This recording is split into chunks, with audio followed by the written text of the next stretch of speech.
سلام دوستان، خوب هستین؟ امیدوارم حالتون خوب باشه. ما اومدیم بعد از مدت‌ها. سلام دوستان، وقتتون بخیر. در خدمتتون هستیم با ویدیوی جذاب. با ما همراه باشین.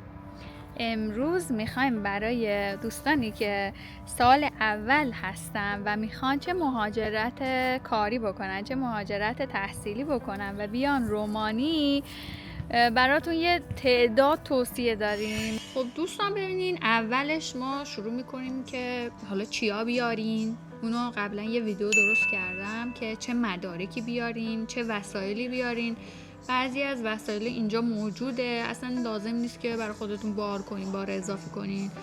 بعد بچه ها پرسیده بودن که با خودمون نمیدونم اسکراب و روپوش پزشکی و اینجور چیزا بیارین. آره بیارین، بد نیست. اینجا مثلا گرون‌تره فکر کنم نسبت به ایران. نسبتاً آره من از اینجا گرفتم، اما برای میلاد از ایران گرفتیم که احساس میکنم اینجا یه ذره گرون‌تره. خب پس سعی کنین که با خودتون اسکراب، بعد روپوش پزشکی یا اینکه دمپایی پزشکی اینا رو بیارین. آره اینا همشون لازمن دیگه.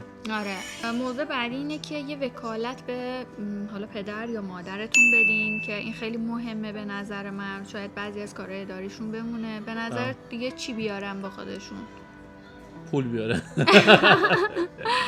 پول بیارن تا حدی که حالا حساب بانکی بتونید باز کنید و امرار معاشتون رو بگذرونید تا اون موقع. حالا 10,000 تا 8,000 تا جایی که تونستید، ولی بیشتر از 10,000 تا جایی که میدونم نمیذارن فرودگاه. آره دیگه ممکنه تو فرودگاه گیر بدن. برای همین باید مراقب باشین و زیاد به خودتون پول نیارین، تا حدی که بچه‌ها مخصوصا میخوان بیان خوابگاه. اونا مثلا نمیگم ها مثلا تو خوابگاه اینا دزدی میشه، اما خب بالاخره احتیاط کنن بهتره دیگه. پولا رو حالا یه جا نذارن، پخش کنن. آره بعد در مورد درس‌ها صحبت بکنیم که چقدر درس بخونیم. ببین حالا با توجه به تجربه‌ای که ما داشتیم، حالا 5 سال ما خوندیم اینجا و شرایط رو لمس کردیم از نزدیک، به نظر من هر روز باید حالا بعد اینکه درس رو تدریس میکنن تو دانشگاه یه مطالعه‌ای داشته باشیم تا قبل از اون سشن ها که فرجه هایی که میدن خود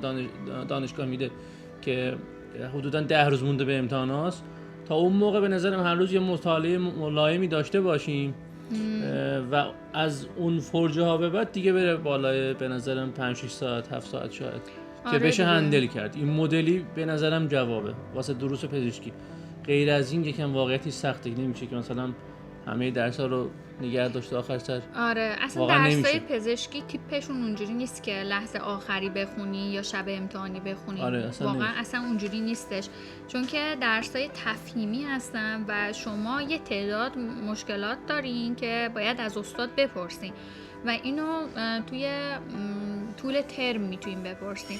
یه استرسی هم که هستش اینه که مثلا یه تعداد درس‌ها رو نمیتونیم ببرین سال بعدی، یا مثلا بعضی از دانشگاه اصلا اجازه نمیدن حتی یک واحد ببرن. تا اونجایی که میدونم کارول داویلا این سختی‌ها رو داره.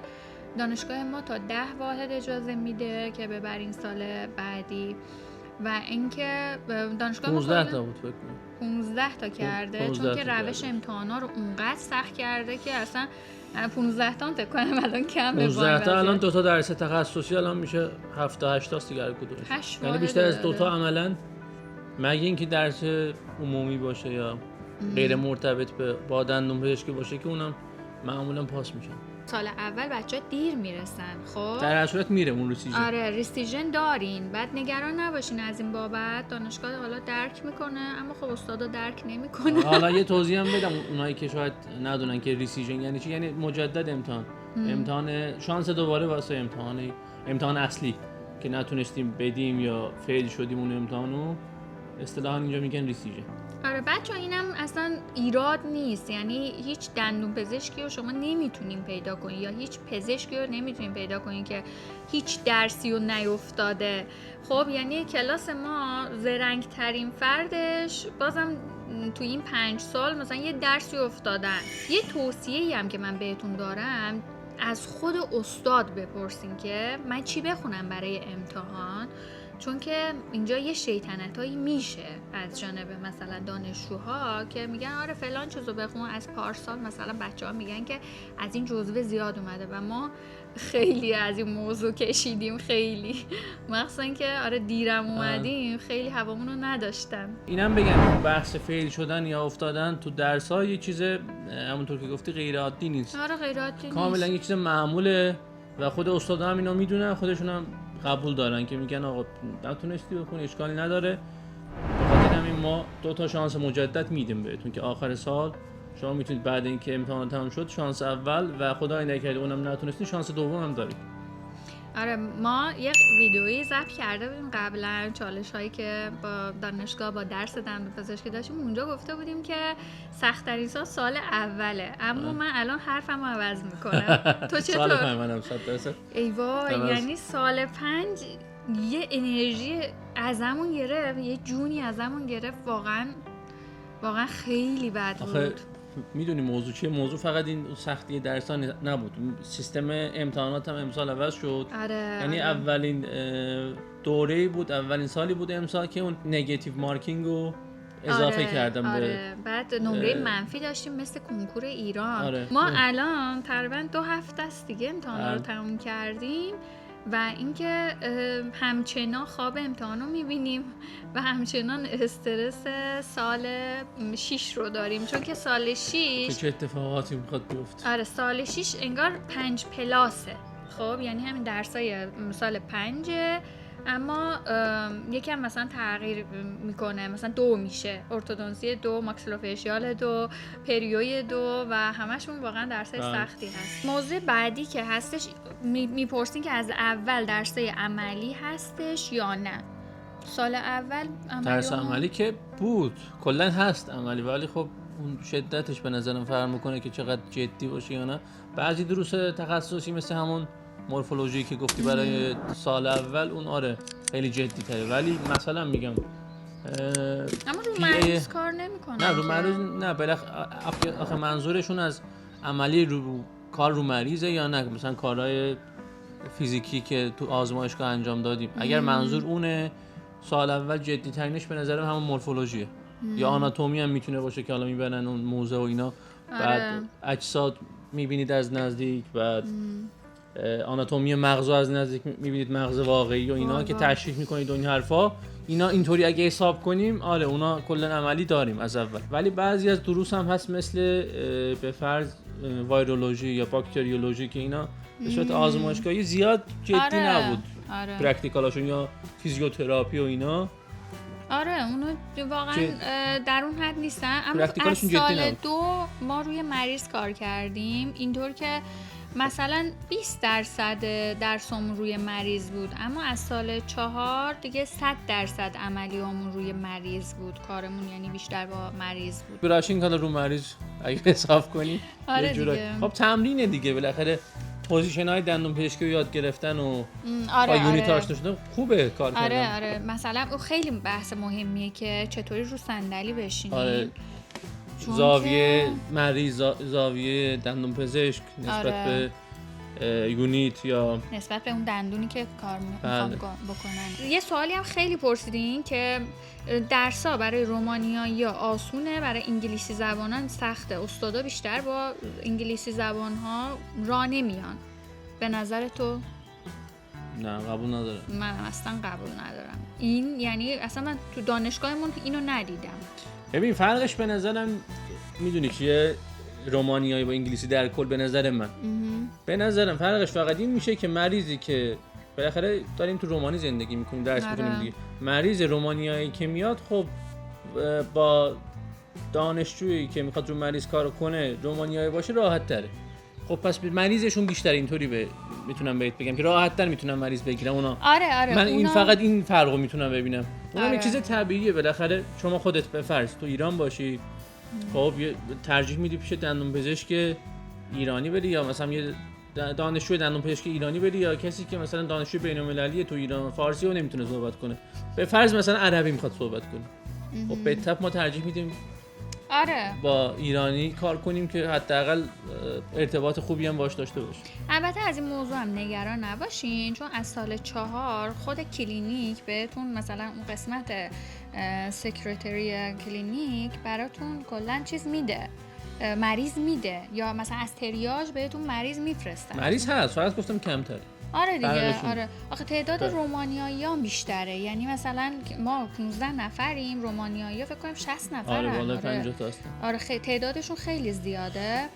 اما از این بابت که مثلا به اونایی که مثلا رومانیایی میخونن بیشتر مریض میدن، نه، این انصاف نیست. درسته. و اساتید هم اصلا فرقی نمیذارن، یعنی تو کلاس ما رومانیایی هم هست، یهو میبینی استاد سرش داد میزنه، بعد انگلیسی زبان هم هست، بعد استاد یعنی با همه به یک سطح برخورد میکنه. اینجوری نیستش که فرق بذارن بین اونایی که مثلا انگلیسی زبانن یا رومانیایی بلدن. در مورد اینم پرسیده بودین که چطور دوست پیدا کنین، بعد ایرانی‌ها رو بیشتر دوست خودتون بدونین یا مثلا با خارجی‌ها بیشتر دوست بشین. نظر تو چیه؟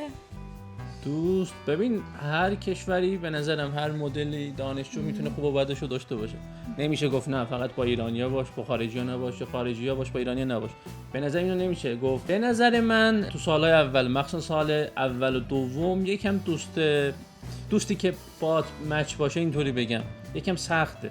یعنی بعد از یکی دو سال بعداً لمش دستتون میاد که با کی میتونید خوب باشید، با کی میتونید رابطه داشته باشید، با کی میتونید رفت آمد داشته باشید که دوست خوبی بشه واسهتون. به نظر من اوایل سخته ولی کم کم راه میافتین. میدونید که با کیا محدود و محدودتر میشه. مثلا میگم شما تو کلاس 20 نفرید، شما اینجا اینطوری نیستن که شما بتونید با همه‌شون خوب باشید. نمیگم خوب میتونید باشید در سطح کلاسی، ولی اینکه بتونید با همه‌شون صمیمی باشید نه، نمیشه. نه. باید یکم زمان بگذره ببینید که کدومشون با شما میتونن مچ بشن و بعد حرفاتون با هم میخونه و این حرفا. به نظر من اینطوریه.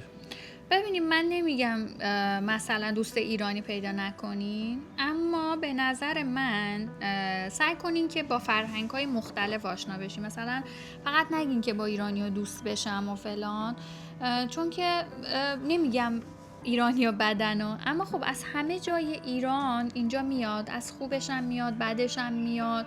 بعد ممکنه خودتون ضربه بیشتر بخورین، اما خارجی‌ها اینجوری هن که خیلی دیر صمیمی میشن، اما صمیمی هم شدن دوستای خوبی میشن برای آدم. و ایرانی‌ها مونده دیگه، اصلا بستگی داره. مثلا بعضیاشون هستن که میتونین دوست صمیمی بشین، مثلا دوست خوبی برای هم بشین، اما بعضیا نه، واقعا نمیشه که روشون حساب کرد که آره مثلا هموطن هم هستن، میتونم بیشتر باهاش هم مثلا گرم بشم یا بیشتر باهاش وقت بگذرونم. روی اینا حساب نکنیم و سعی کنیم با فرهنگ‌های مختلف آشنا بشین. ما مثلا حالا بعد اینجا یه قراری داریم با چند تا دوستامون، توش ایرانی هم هستن، خارجی هم هستن. آره. آسیایی هم هست، اروپایی هم هست. الان قراره با هم آره دیگه، بستگی داره دیگه. اصلا نمیشه گفت، به نظرم با ملیت نیست که بگیم این خوبه این بده، همه جا خوب و بد داره. با استادا پرسیده بودین ارتباطو چطوری بگیرین. استادا هم ببینین رفته بعضی استادا تکرار میشن، مخصوصا از سال 4. یعنی اون استادی که سال 4 دارین سال 5 هم میبینین، سال 6 هم میبینین.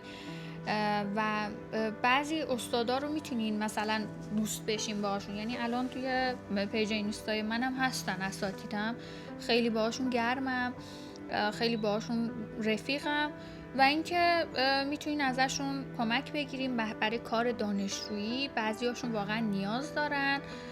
وقتتون رو مدیریت بکنین که از درستون نمونین، چون مثلا این اساتید که مثلا ازتون کار میخوان هزینه کمی میدن، مثلا 300 یورو اینا میدن ماهانه، اما خب بهتر از هیچی. از اون ور اما از وقتتون میزنین، از درستون میمونین، بعد از دانشگاه مستقیم میرین کلینیک و یکم از درساتون عقب میمونین. پرسیدین که چه کتاب‌هایی با خودمون بیاریم. این کار بسی بیهوده است. ما کلی کتاب گرفته بودیم، نمیدونم فیزیولوژی، آناتومی فلان به ما. بعد خودش هم گفته بودم به زبان فارسی بخرید که اونجا به دردتون میخوره. آره متوجه بشین چی به چیه. آره به نظرم این کارو نکنید اصلا، هم فقط اضافه بار میشه براتون، همین که کلا اون چیزی که حالا واسه اطلاعات خودتون اگه میخواید مطالعه داشته باشید خوبه مطالعه کنید، ولی اینکه اونا رو میارید بخونید که برید امتحانو پاس بشید، نه، بسی خیال باطل، اونطوری نیست. کلا اون مطالبی که تو کلاس تدریس میشه و استاد ازتون میخواد امکان که داره که چارج کن کلا فرق میکنه. آره. اگه میخواید نمره بگیرید، اگه میخواید پاس کنید راحت، باید چیزایی که استاد ازتون میخواد اونها همونا رو بخونید. آره اصلا داستانش متفاوته. شما مثلا شده ما کتاب خوندیم اما رفتیم درس و پاس نکردیم، چون که استاد از جزوه خودش میده. و اینکه با ورود هوش مصنوعی این اساتید سعی میکنن یه جوری جزوه بدن که شما اگر اون سوال رو هم توی اینترنت بزنین سخت پیدا کرد. آره جوابا همش درسته. یعنی اون شکلیه. کلا به اساتید اینو گفتن که جوری سوال طرح کنین که چت جی پی تی هم نتونه جواب بده. حالا گفتی سوال طرح کردن، یه توضیح هم بدم در مورد اینکه سوالای ما چطوریه. آره. چطور طرح میکنن. سوالای ما از سال پیش، یعنی امتحانات ما از سال پیش طوری گفتن طراحی کنن استادا که یک سوال 5 تا جواب درست باید بذارید، 5 تا جواب غلط، و هر سوال میتونه از 1 تا 4 تا جواب درست داشته باشه. حالا شما باید خودتون تشخیص بدید سر امتحان که این سوال باید یه دونه مارک کنید یا 2 تا مارک کنید. یه دونه که نمیشه، یه دونه ها مشخصه، 2 تا مارک کنید یا 4 تا. و اونایی که غلط میزنید نمره منفی داره که نمره رو خیلی میاره. آره مثلا اگر شما سوالی داشته باشین که 4 تا جواب درست داشته باشه، 3 تاشو درست بزنین و یکیشو غلط بزنین، اون 3 تای درست میره، صفر میشه. این روش البته توی دانشگاه ما و دانشگاه یاش هستش. اول یاش شروع کرد، بعد دانشگاه ما، بعد اونطور که شنیدیم دانشگاه کارول داویل هم داره این رویه رو پیش میبره و کم کم همشون این نمره دهی سیستمی رو دارن میارن برای جلوگیری از تقلب و اینا. البته قبلش هم ما عذاب کشیدیم آخه. این سیستم رو گذاشتن واقعا موفق شدن سر این قضیه. آره، که واقعا عملا نمیشه. یعنی من و میلاد پیش هم دیگه میشینیم سوالات مثلا بی‌فایده است. 100% با هم دیگه فرق میکنه. امکان داره مثلا سوال یک صباح سوال 25 من باشه، امکان داره که کلا نباشه. آخه 25 تو هم هست، جوابام فرق میکنه. یا اینکه میتونه جوابای تو یه دونه ای باشه، یه دونه جواب درست داشته باشی، من میتونم 4 تا جواب داشته باشم واسه همون سوال. آره. که عملا یه چیز غیر ممکنیه. برای همین میگم بیاین اول برسیم بعد جزوه رو پیدا کنیم. و اینکه شما ایرانی‌ها که دیر میرسیم، به دکاناتتون یه دونه ایمیل بزنیم بگین که مثلا گروه کلاس ما رو برای ما بفرست، مثلا گروه واتساپ یا شماره رپرزنتیتیوتون رو بگیرین، مبصرتون رو بگیرین و باش در ارتباط باشین توی واتساپ، بهش بگین که مثلا منو وارد گروه بکن. تو گروه جزوه ها رو اکثرا میذارن و از اونجا میتونین قبل از رسیدنتون یه مطالعه‌ای داشته باشین. همه ورودی‌ها دارن. آره. گروه واتساپی دارن. حتما بپرسید، ایمیل بزنید بهتون میدن. آره. یا شماره رپرزنتیتیو میدن یا لینک همون گروه واتساپی رو میدن. منظورم اینه که کتابای مثلا نمیدونم گایتون اینا رو برای فیزیولوژی نخونیم. گایتون مثلا برای پزشکی به درد میخوره، برای دندون پزشکی. خب ببینیم موضوع بعدی بچه‌ها میگن که اونجا میرسیم مثلا چطور بگم افسرده اینا نشیم و فلان. ببینید احتمالش زیاده، چون که اینجا مدل مثلا زندگی با ایران فرق میکنه. اینجا دوره همی ندارین، ممکنه اصلا با یه دوستی میخواین قرار بذارین 1 ماه طول بکشه تا شما قرار بذارین، یا مثلا اون میگه من وقت ندارم یا شما میگین من وقت. اینجوری نیست که برین آره خونه خاله شب نشینی و فلان. آره ممکنه یک کم افسرده بشین. یکم که نه، افسرده میشین. 2 سال اول افتضاحه. میایید میبینید همه جا ساعت 6 بعد از ظهر میبنده، در صورتی که تو ایران ساعت من خودمون خیلی وقتا من خودمون میگم دوران مجردی بعد 8 تا 9 تازه میزدیم بیرون ببینیم چه خبر. اینا رو میگیم که حالا ناامیدتون نمی‌کنیم، فقط می‌خوایم بدونید که چه جوری خودتون رو با این جور چیزا وفق بدید دیگه. بعداً به مشکل شوک نشید. یعنی یه هوی اومدید سعی کنین جفتی مهاجرت کنین. آره متعالی به نظرم خیلی خوبه که آدم به هم دیگه میتونه رویه بده، پشت هم باشه. آره استرستون هم ببینین کنترل بکنین. ببینین مرگی نیست. نمیگم ها ما استرس نداریم، خیلی استرس داریم. یعنی ریزش موهای من تو این دوران امتحانات اونقدر زیاد بود، مال میلادم که افتضاح. اما ببینین ته دنیا نیست. مثلا شما ممکنه نهایت اینه که سالتون تکرار بشه. خب به خودتون استرس ندین. و به قول این استادای ما که ما توی درسی افتاده بودیم، هی داشتیم بهش التماس میکردیم بابا نه فلان بهمان ما اینجوری زدیم اونجوری شده.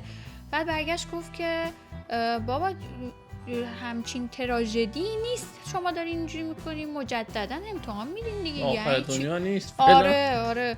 بعد من داشتم ناراحت گریه میکردم، بابا چرا تو این درس افتادم، من 2 ماه بود میخوندم. گفت بابا خب چی میشه، شوهر من نمیدونم 8 بار تو این امتحان افتاد، استاد ما شوهر تو بگو کیچ بود.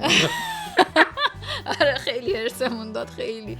بعد یعنی زیاد به خودتون استرس ندین، میگم اوایل همچین چیزی میشه، استرس یک کمش خوبه که زود بشین درستون رو بخونید، اما زیادش نه. توضیح میده خودش اینطوری نیست. یک کم استرس داشته باشین خودش خدای استرسه. آره من اصلا نمیتونم بخوابم شبای امتحان، خیلی منظور گفتنش راحته به قول یکی از دوستام. اما من میگم که ببین استرس و افسردگی قاطی میشه خیلی بد. آره اونایی که حالا میتونن اینو کنترل کنن خیلی خوبه، ولی خب آخر دنیا نیست. ببین ماها اینطوری نیستیم، تو که خیلی بیشتر، یعنی غیر قابل کنترلی به نظر من در مورد استرس. من یکم بهترم ولی در کل رشته سختیه، استرسیه، خیلی سخته. بعد از من بپرسم باز همه اینا رو من توضیح میدم، نمیگم مثلا نیاید یا بیاین حتما، ولی خب میشه از راههای دیگه هم پولدار شد، از رشته‌های دیگه هم اومد. همه اینا رو قشنگ سبک سنگین کنید بعد تصمیم بگیرید. همین سختی‌ها هست. حالا مهاجرت، سختی و تنهاییاش اینا یه طرف قضیه، این درس‌های پزشکی خوندن هم یه طرف قضیه. شما فکر کن مثلا با نمیگم همه رشته‌ها محترم هستن ها، رشته‌های مثلا فنی یا مدیریتی یا هنری اینا بالاخره خیلی سبک‌تر و قابل مدیریت‌تر، اینطوری بگم، مثلا با تایم کمتری میتونی هندل کنی این درسو. ولی رشته‌های پزشکی دیگه همه میدونیم دیگه سختی‌های خودش داره. اصلا نمره کم میگیری، استاد کلا میگه که خب تو باید این درس رو خیلی عالی بلد باشی، چون که قراره روی انسان کار بکنی، روی ماشینالات که نمیخوای کار بکنی. قشنگ راحت میگه رشته مهندسی نیستش که رشته دندون پزشکی خوشت نمیاد انصراف بده. راحت. در مورد هزینه ها صحبت بکنیم که این خرجای معاونتون چجوری مدیریت بکنین. ببینید اولش که میان به نظر من این خرجاتون رو بنویسین، توی کاغذی بنویسین که حواستون باشه چقدر دارین خرج میکنین، چقدر پول آب و برق و گاز میدین. ما خودمون چند ماه این کارو کردیم. بله. آره یه 4 ماهی اینجوری کردیم. عیاری دست آدم میاد دیگه، یه متر و معیاری میاد دستتون که ماهانه خرجتون چقدره و خیلی هم بستگی به لایف استایل داره دیگه. حالا بخواید چه جوری زندگی کنید. آره. خوابگاه بخواید، خونه بخواید بمونید، بعد با کسی میخواید شیر کنید اون خونه رو، تنهایی بمونید، خیلی فرق میکنه.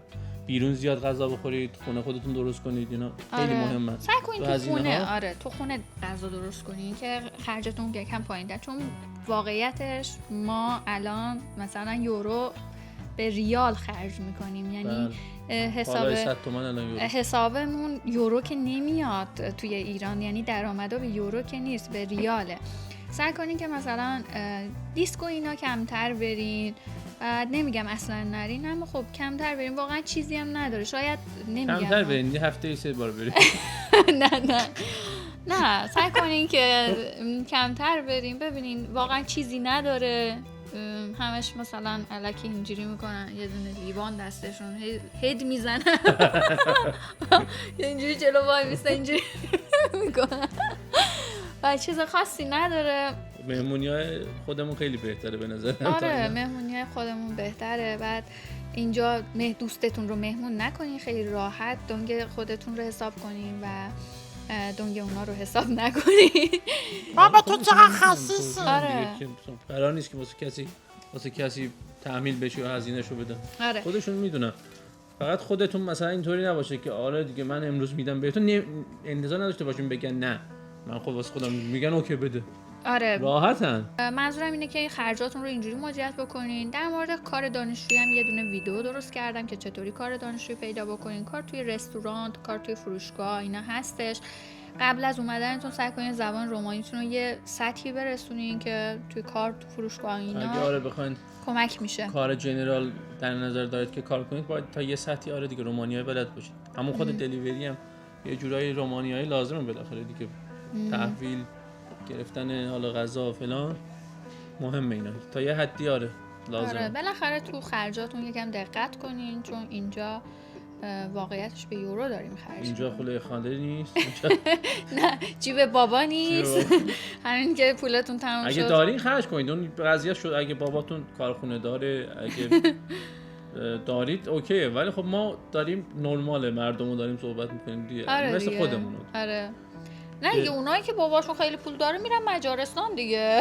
حالا فرض کنیم تونسته اینجا اپلای بگیره کسی، اگه دارید اوکی، ما نمیگیم مثلا اونو، ولی خب یه چیز نرمال رو میگید که بالاخره دانشجوییم دیگه، نمیخوایم که آره کیف و خیلی میل کنیم. مراقب خرجتون باشین. چون 6 ساله، یکی دو روز آره. نیست. 6 ساله. شاید شما لازم باشه تابستونم بمونید اینجا، بعد خود رفت آمدم یه هزینه از خودش، ایران رفت و برگشت فکر کنم الان نزدیک 100 تومانی میشه.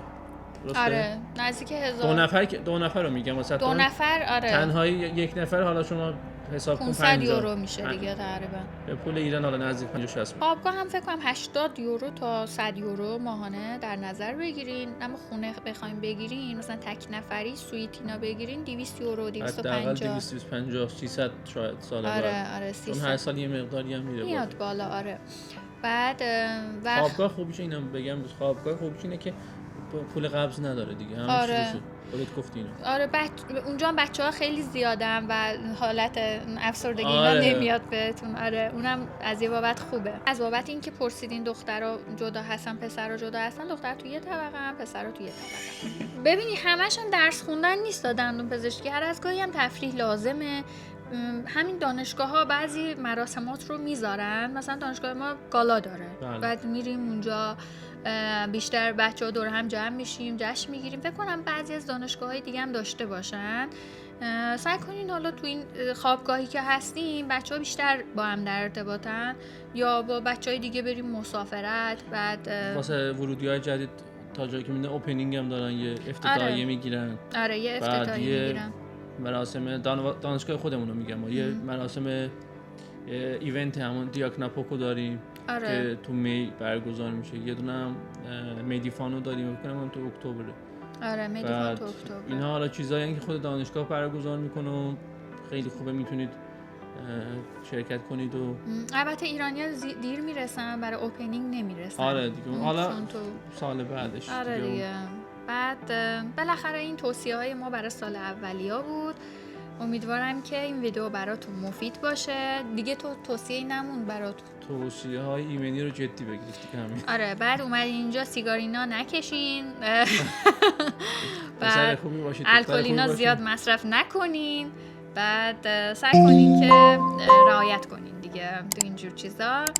امیدوارم که موفق باشین و بیاین با موفقیت سال اول رو بگذرونین.